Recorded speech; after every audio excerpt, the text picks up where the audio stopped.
What's going on, guys? Junior's Fishing Company with no vise today.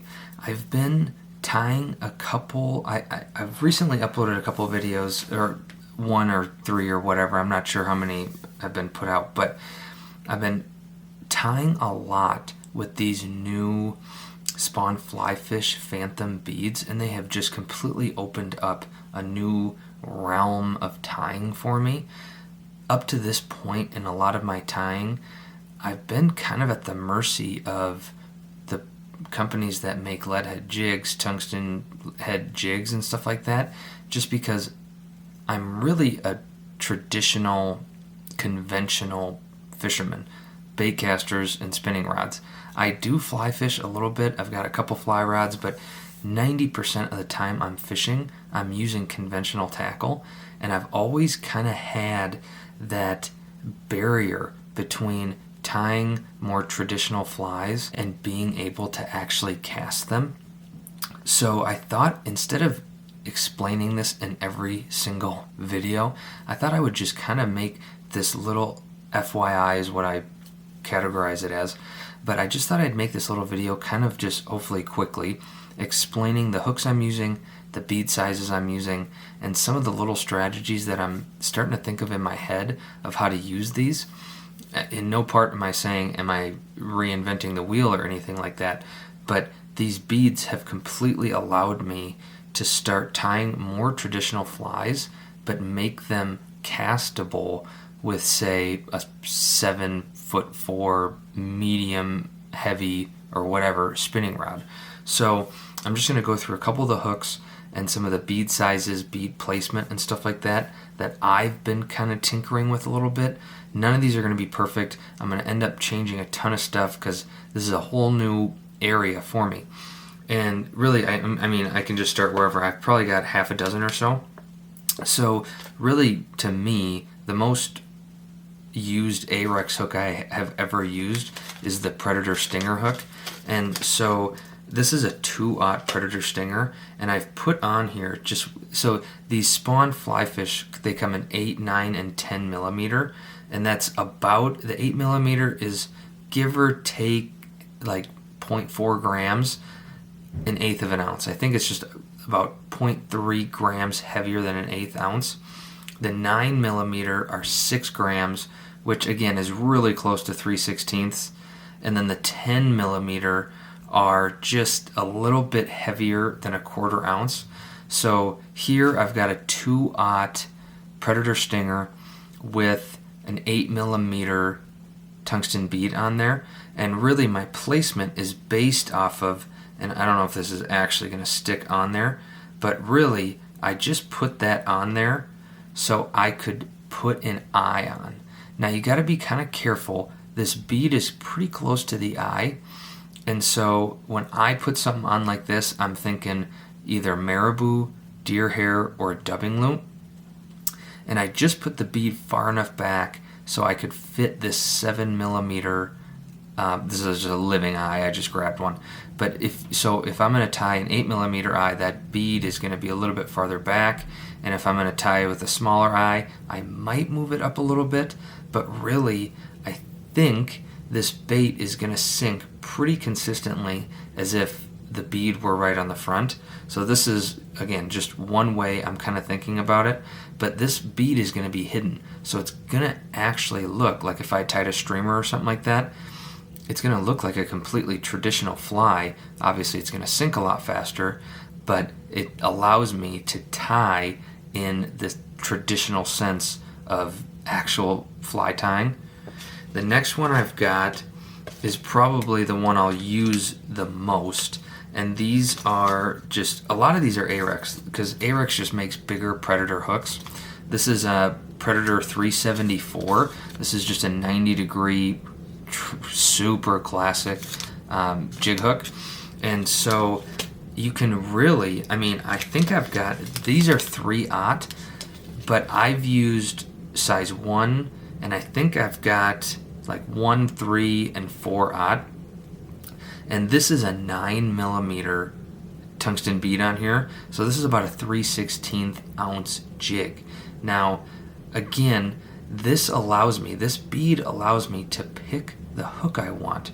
If you go to Scheels or Cabela's or Bass Pro, whatever, you're at the mercy of whatever's on the shelf.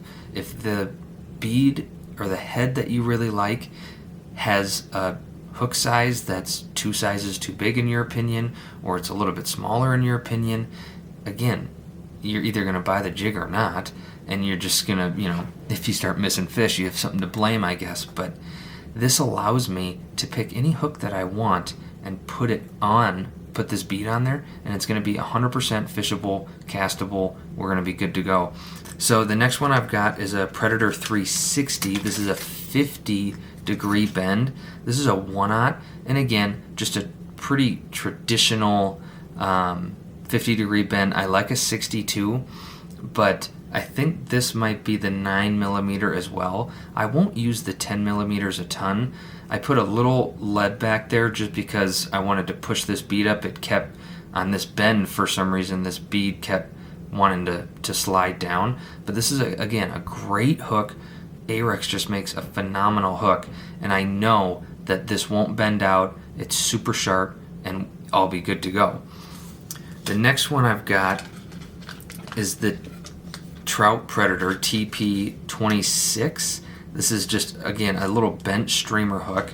This is a 3/0, and what I'm thinking with this is it's got just a little bend to it. This is a big sturdy hook, but what I'm thinking is if I put this kind of right in my hand like this, it sits almost perfectly straight up.